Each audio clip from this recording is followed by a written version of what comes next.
Okay, so this week I want to talk about the aviation industry. Not only the airlines themselves, but also the other industries that are affected by aeroplanes being grounded or flights being cancelled.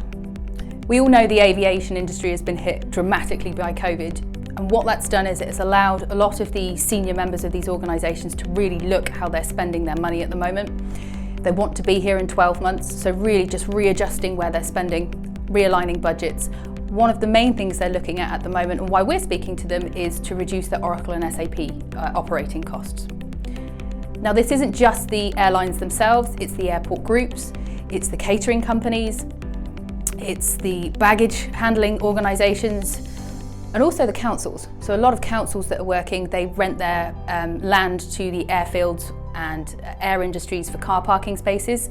They're of course not being filled at the moment as well. So COVID has really hit the industry as a whole and a lot more organisations within it than you would have expected. So we've been speaking to 3 airlines this week, and their main focus is cost cutting.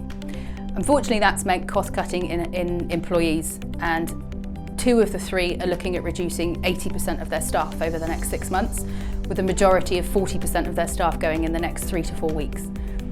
Where they have to do that at the moment, as we appreciate because of COVID what's happened, they're also looking at other ways to cut savings. So speaking to 2 in particular, they're looking at renewing their manufacturer, so Oracle or SAP support maintenance, and they've realised that moving to third-party support will save them millions against next year's support budgets. So as well as speaking to the airlines themselves, we've also spoken to a number of airline groups. One in particular I wanted to discuss was an organisation that it's made up of 5 airports.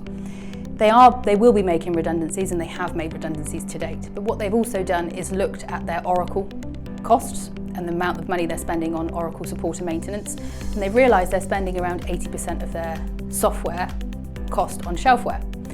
So they're actually working with us now to reduce not only 50% on what they're spending at the moment, but they can also take out that shelfware to really just reduce the cost as much as they possibly can to help maintain as many of their staff as they can in the future.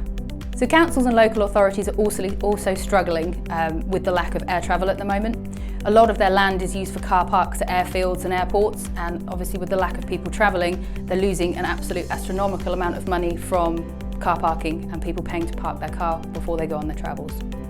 If you're in the aviation industry or affected by what's happening in the aviation industry, have a look on our website, have a look at some of our customer case studies, and see if moving to third-party support might be something that would be a viable option for you at the moment.